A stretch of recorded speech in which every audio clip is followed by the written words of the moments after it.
about it. We can joke about it, but none of us be mad about it. Right. See, I think that's what I struggle with too. I was trying to control every narrative.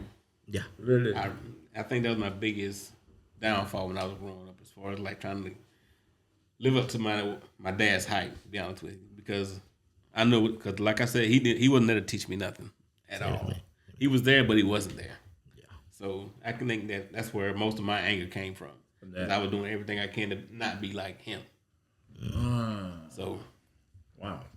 Those are main. But like you said, the main thing, I just never, I never use it as anger. I just motivate. It was just like motivation, and it drove me. So it's tough with my son being an athlete, because I was a heck of an athlete coming up, but I had no dad to lead me in nothing. So I had to learn it on the fly. You know what I mean? So my son, I tell him all the time, he's like, Dad, I was better than you at 14. I was like, you should be, because I didn't have a dad. You have a dad that does everything that you want to do. That is good. That is good. And so I don't fuss at him. And obviously, you had to teach him at a young age. 15 years old, I don't make him work out. I don't make him like, look, man, whatever you need, I'm here. I get it for you. I do everything for you. Whatever you need. All you gotta do is maintain your grades. We don't even talk about that in the house, because he a 4.0 student. Is like, you need massage, we pay for massage. You need training, we pay for training. Whatever you need shoes, you get everything. So at the end of the day, I don't want no excuse. Why you can't be successful? I don't want no excuse about it. Because I can use no father, lack of father's excuses. Same way. I'm not gonna do it. I'm not gonna use it. The same thing with what you're saying, and you guys use the word responsibility, accountability, and dad, father. You know what? A lot of our mentors and coaches out there use all that thing. But to hear you guys talk about, and we give credence to all these guys. They all good, from coaches to pastors to, we thank God for all of them. But we need to first thank God for fathers, man. Absolutely.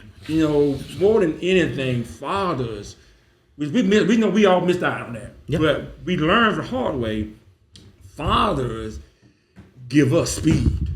Oh yeah, facts. Give us speed. Absolutely. Father, give us speed. Yes. Come on. You have given your kid speed. Yes. They went from being in 25 zone to 85 overnight. Come on. That's crazy. You know what I'm saying? We give them speed, right? So we brag about the coaches and all them other people. Yeah.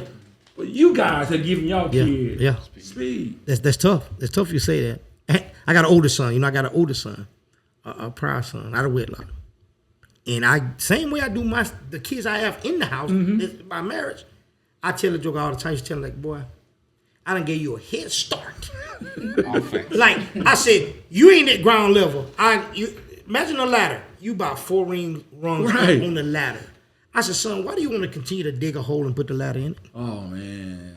So it's like you started at rung 5, you dig a hole and put the ladder in it. Wow. So even though you 5 rungs up, you at ground zero. Because the things I'm teaching you, I taught you. It's like if I tell you to go right, you going left. It's just what you're gonna do. I tell you to go left, you're going right. All right. That being said, let me ask you a question, guys. Let me ask you a question. All right, we talking now. We got all we deep in now. We too deep in now. Yeah. Why is it hard sometimes then for men to follow? I didn't have anybody to follow. Right, I know. So here's the thing: what not having someone to follow forces us to lead. Right. But sometimes that DNA that somebody young men and I'm bullhead guys and grown men. We talked about this other Sunday, and we had a talk in our men's session the other day, guys. I think you were there, and it got raw. I said from the pulpit about why a lot of men don't come to church because they can't compete with God. Mm-hmm. They feel they just cannot. They can compete everything else with their spouse, but God, they struggle. They struggle with something they can't see, so they tend to just back off and let you have that area because there's one place in their life where they don't need you. So subconsciously, men can back off from someone because they need you, but I'm not going to need you better than they do.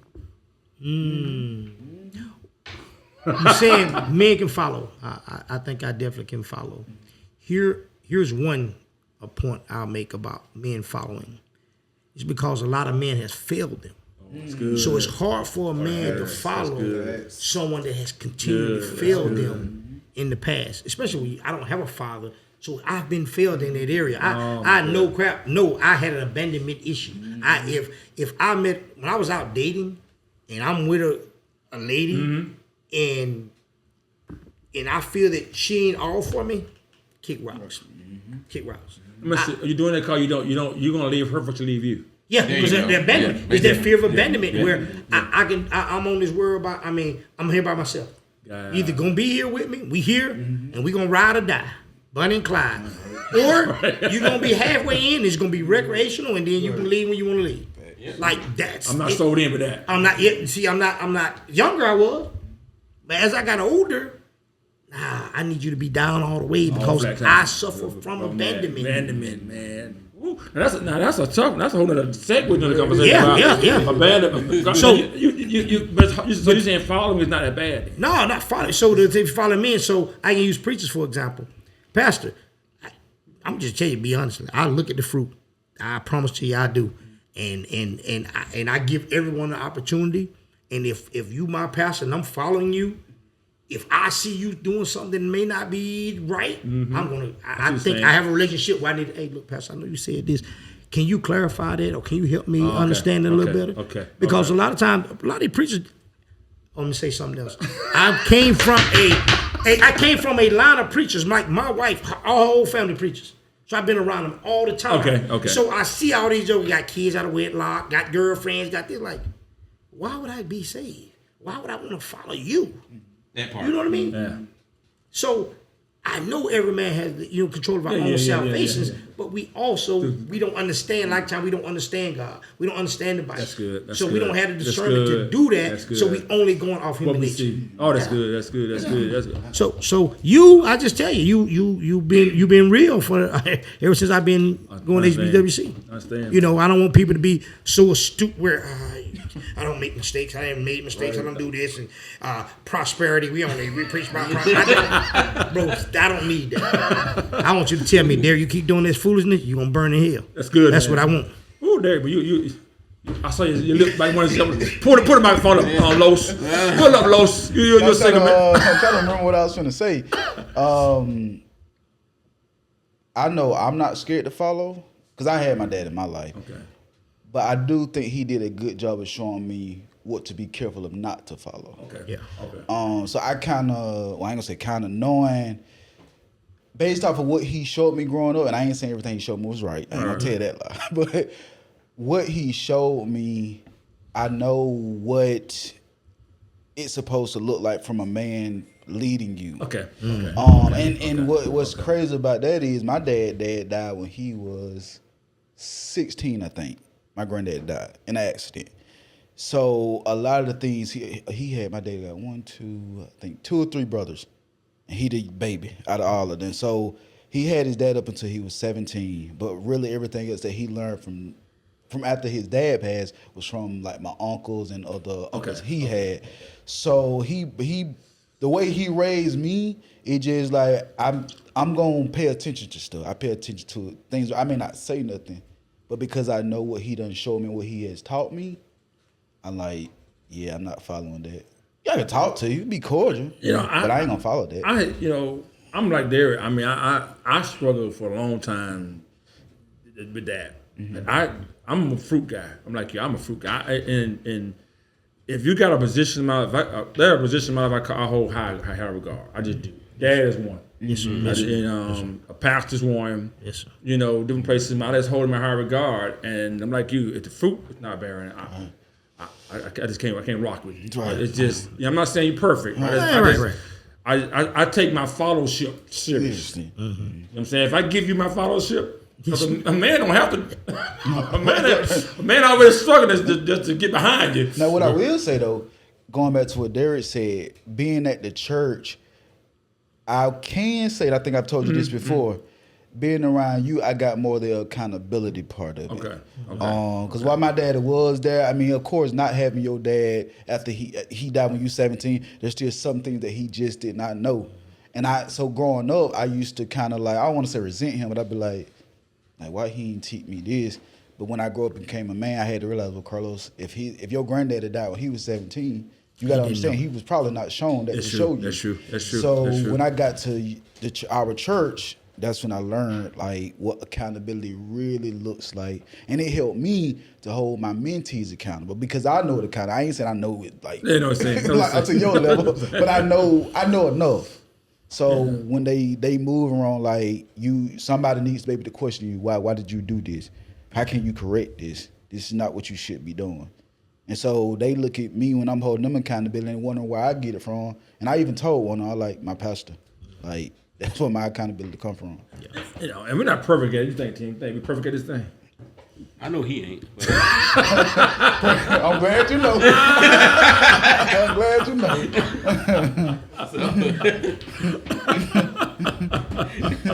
Yeah, because it's a work in progress. I mean, it's like you know we've all short.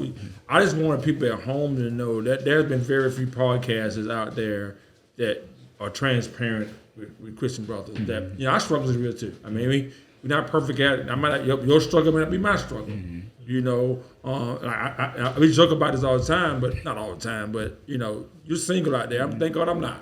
Absolutely. Ooh, Thank God that's I'm a whole not. other podcast. Thank God I'm not. Thank God I'm not. Yeah. So it's easy for me to stand in the pulpit and say, be celibate. Don't have sex. Don't lust. That's easy to say when I can lust after my wife. I'm going home with mine, but now you guys got more access to stuff now. You view stuff out now, and so we want to set an example that listen, not that we're perfect, is that we want to help you along your journey. You know what I'm saying? There from not just from life circumstances, money, those things, how to be a man, how to show that you can do it if you stay the course, that kind of stuff, and that. But now life ain't free. We're not trying to make folks sorry. Oh no. That we're not going to do it. By the way, we got to go in a minute, man. What's the struggle as a young man being in the church? Don't get a bunch of them today. I'm trying to narrow down to one. Vulnerability.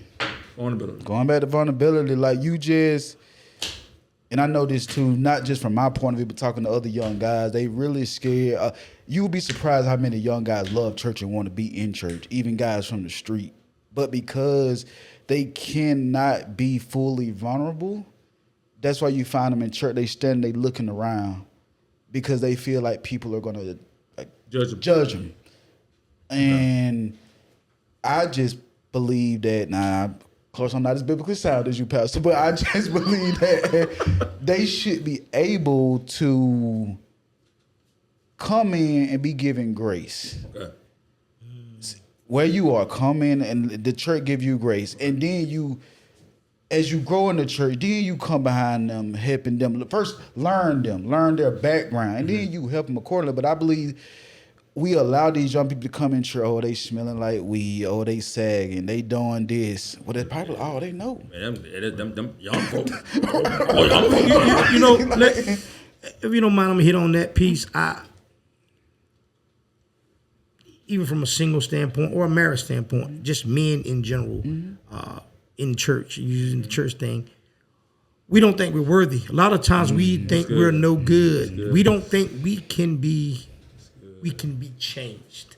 Oh, man, they think our thoughts, and you made a good point.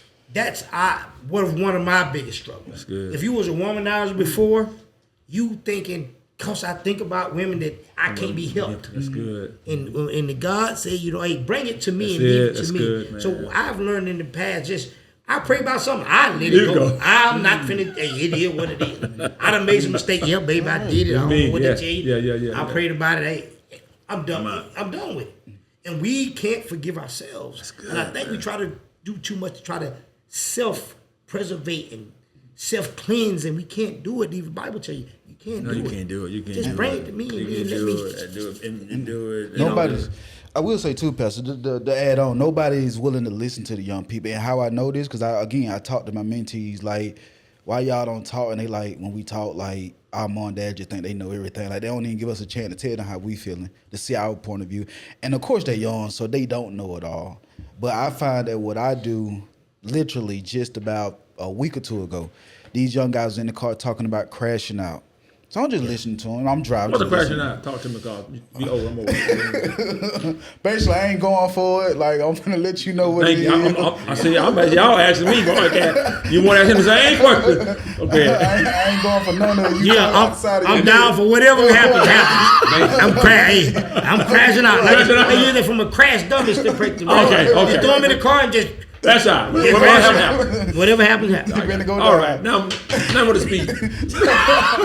Okay. Like you know. So they were talking Damn, my about. personal fail. They were talking about crashing out. So I posed a question to them.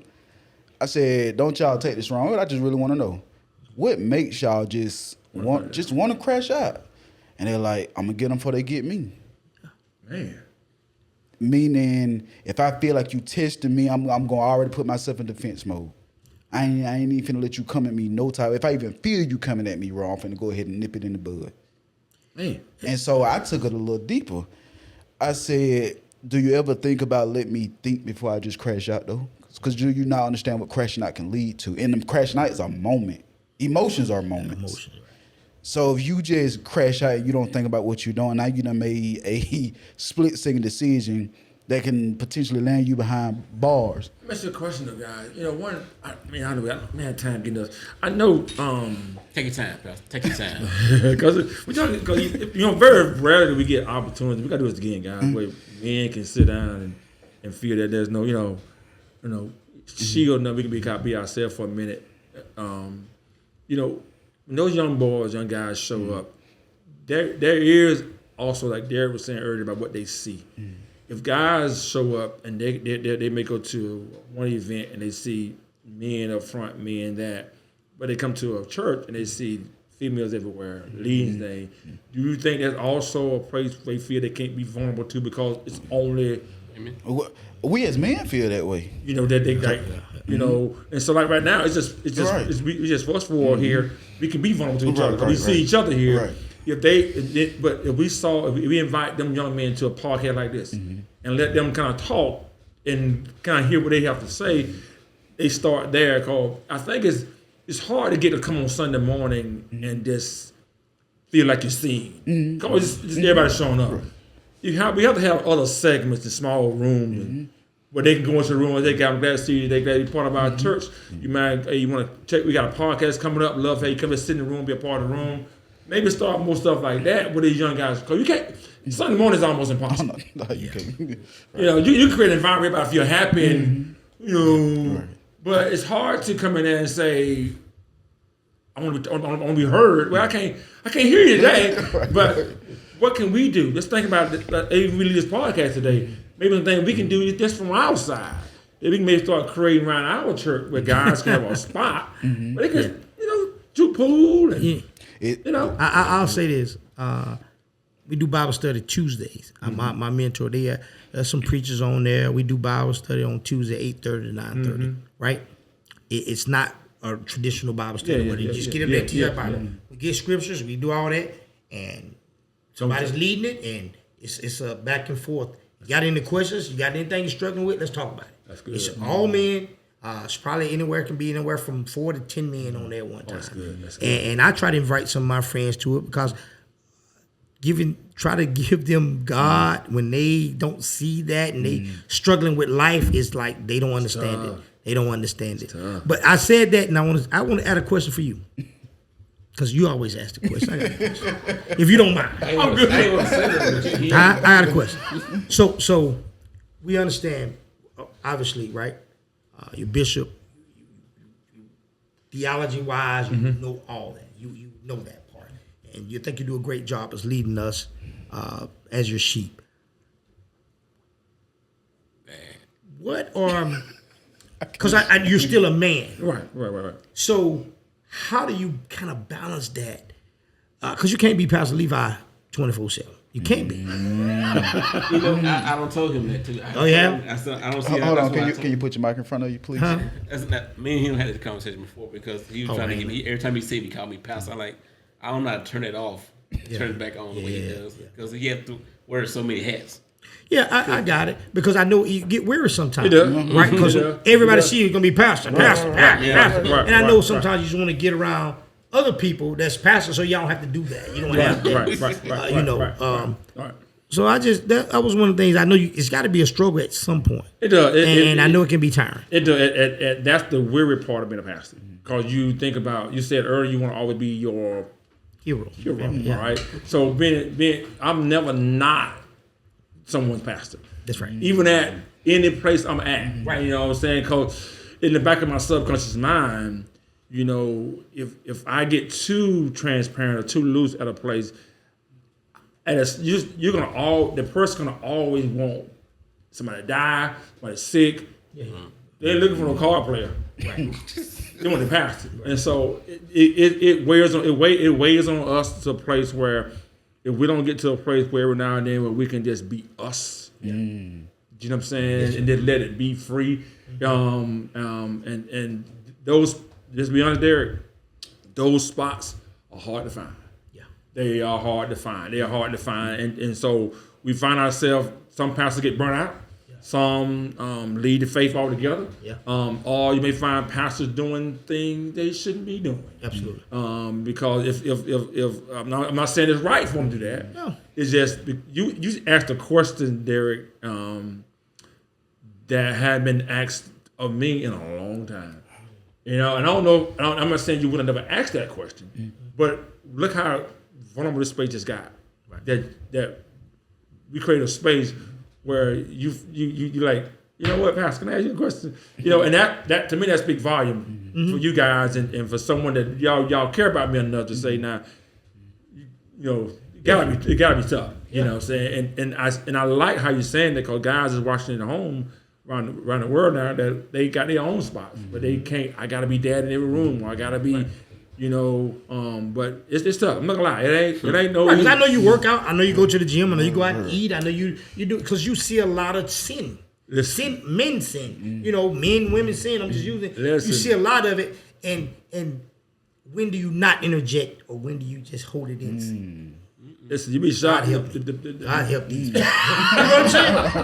Right. Because I know you can't really turn it off. Okay, I'll tell you something funny. My wife and I flew back from my pastor's birthday party from Ohio in April, right? And so we just going through the airport. One thing I love about going to my pastor is where I can't be live on. You know, because he's my pastor. Right, he's my pastor. That was I was getting at, because you got to look at someone. Your father to be vulnerable to. Yes, you know so we got around them, man. We was just we enjoyed ourselves. Right. We got off the plane from Ohio, coming down in Atlanta as a madhouse. So we about to get on that on the train to go to get our baggage, right? Mm-hmm. So we get on the train. I grabbed the thing, and I grabbed it. The lady, they were all getting on, and when they closed the door, this girl say, "Hey, Pastor Levi." No. So, now I'm thinking I believe him. It happened on the interstate. I believe him. I promise you I believe him. We was on the way to Atlanta to do our little bowling thing. Accident right in front of us. Guy came from out of nowhere. I don't know where he came from. He must have went up the interstate and came all the way back down. You know, my 75 is a straight shot. Ain't no turnaround. You got to go down the way before you turn around. So he came back. Pastor Levi, I thought that was you. I said, who that is, Pastor? He said, I don't know. I don't know exactly. Yeah, I don't know. But can you imagine? My brain? Now I know I don't treat my wife. I try my best I can not to flirt. The best I can. Ain't the best at it, but the best I can. Mm-hmm. You know, but my mind like, who in the world is this?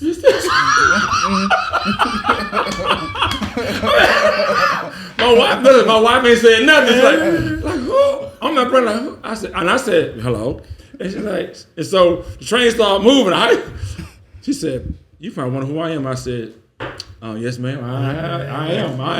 My wife like, my wife like, I'm waiting too.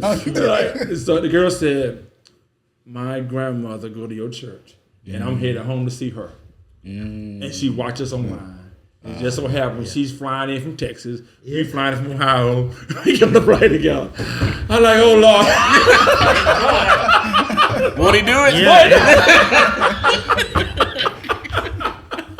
But that's I'm talking about. That's that place. You know, it just like when, but I'm glad you asked that question, man. You know, and I appreciate that, Derek. You know, with you that I think you asking that question, and a lot of men around the country, all of us need a spot where you I call it when do you take a break right there? When you not dad. I know we know you always are, but those times like somebody gonna ask you the question, how let's almost during the pandemic, and we're gonna try to take this thing down. During the pandemic, one of my guys called me, and when the pandemic hit, we were going so fast, man. We was recording, we was doing stuff. About 6-7 months in, we finally allowed us to get like 8 people or 10 people in the room with masks. Yeah. And so I had a leadership meeting because I hadn't seen my people. And they came in the room, all I had their masks on, right? And I this guy, he's still my deacon today, named Deacon Jonathan Wood. He don't say much around church. Y'all probably know he there sometime when he there. But he called me one day, and I mean, he said, Pastor, I got a question for you. What's going on? What we need, man? We need. He said, nah, how you doing? Man, I lost it. Yeah. I cried like a baby. Yeah. Nobody during the whole pandemic called and asked me how. I mean, I called everybody up. I'll make sure I put. And during that whole time, I probably got 3 phone calls to ask how I was doing. And listen, from us, like a dad, we're not really caring about that. We just move. I'm really asking for it, but you don't realize how much you need it until you just did it. Yeah. I was about to say, Pastor, should that be a normalcy though? Well, the issue is we do a good job of wearing it well. Yeah. You know, we move so fast, like that. We move so fast. Your kids taking so much for money. They don't never like. Do you need it like that? You don't never get that message, Dad. Do you need something? So I'm saying for someone to stop though, but maybe I just create a space for them to do that. Maybe we don't create enough vulnerability into our children's space. They don't think they might never ask me no money. It's just how you're doing. You know, you think about it. In this podcast, we went from being about talking about surrender, accountability, responsibility, following to back to this spot and ending with there about being vulnerable. About do we care enough about each other? Just stop the brother and say, man, how you doing today? You may say I'm good, all that, but you never know what the answer you may get. And so I appreciate you asked that question. That was one question I didn't finish asking when you talked about what we could do for the young guys. And one of the things that I asked when I was in that car was, I said, do y'all just need somebody to open up their ears? This young man did this just like this. Like somebody gets it. Just open up your ears and just hear us out, because I feel like even my age and on up, 30 plus, that we don't take time to hear them. It's just man, we can't deal with the young folk, but they wild out here, they do this, they shooting up everything. Well, do you think it may be an underlying condition that the reason they are acting that way? And I'm not making excuses for them. But you gotta understand that there's something deeper going on to cause them to act that. And so I asked that, like, are there certain things y'all go through, or the young guys in the streets go through? They were like, yeah, like when we ain't got nobody, that's why they turn them to the streets. They start shooting up everything, because that's their way of crying out. Now, we all know it ain't the right way to cry out. You finna go to jail, but that's their way of crying out, because they don't have anybody to listen. Now, I ain't saying take on every child, because I can't do it. But one thing I do give them is an ear. You know, I love what you're saying, and I think at the end of the day, I think we all probably could do a better job whatever area we can, take some very intentional focus. But also, I think it's also going to take responsibility of the individual. Correct, Pastor. You know, there's a lot of good stuff, a lot of good men, a lot of good dads, a lot of good spaces that these guys can go to right now that they don't choose to go to. Very true. If we set up something right now, whether it's once a month, twice a month, whatever. You're still gonna take on, because people lose a crush not to be better. Very true. All right, and so responsibility. So both ways, we take responsibility, and then the other person gotta take responsibility to show up, and then we'll work together, to be better. But no one-sided. Yeah, it can't be one-sided. It can't be. If not, we'll create something that we can't manage. Right. We take something to manage. But I'm all about man present. I'm all about being father. I'm like Derek. I want to be my family's hero. I mean, I'm not saying I'm God, but I like being there for my family. I like showing up. I like being present. I like being held accountable.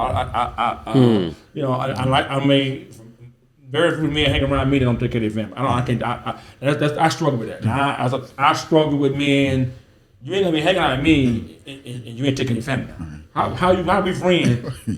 How you call me? We gonna hang out together, and you ain't taking your family. No, take your family, and we'll go from there. So I believe in being men, being strong men. Yes, sir. And then I just tell you last week that I wanted to see to feel like a deadbeat dad for about a week. You so said that. I just 4 days. This is why you're right here, man. I just want to see what it feel like. Yo, me and Tim was joking one day about stuff we were doing for our family. He said, you know what? Can I just be a deadbeat dad for a week? That's it. A day. Listen, guys, I hope you guys have enjoyed this mission critical podcast on our men edition.